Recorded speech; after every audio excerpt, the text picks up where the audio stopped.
നേതൃത്വത്തിൽ നടക്കുന്ന ജ്യോതിഷ താന്ത്രിക ഈ വിജ്ഞാന കേന്ദ്രത്തിന്റെ പേരിൽ ഒരു ബഹുമതി ലഭിക്കുക. നേതൃത്വത്തിൽ നടക്കുന്ന ജ്യോതിഷ താന്ത്രിക ഈ വിജ്ഞാന കേന്ദ്രത്തിന്റെ പേരിൽ ഒരു ബഹുമതി ലഭിക്കുക. നേതൃത്വത്തിൽ നടക്കുക ആനന്ദലഹരിയിൽ അദ്ദേഹം പറയുന്നതാണ് ആചാര്യസ്വാമികൾ.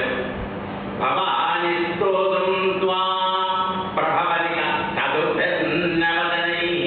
4 മുഖമുള്ള ബ്രഹ്മാവിന് സാധിക്കുന്നില്ല. പ്രജാനാം ഈശാനഃ, എല്ലാവർക്കും ഈശാനായിട്ട് പരമേശ്വരന് 5 മുഖങ്ങളുണ്ട്. അദ്ദേഹത്തിനും സാധിക്കുന്നില്ല.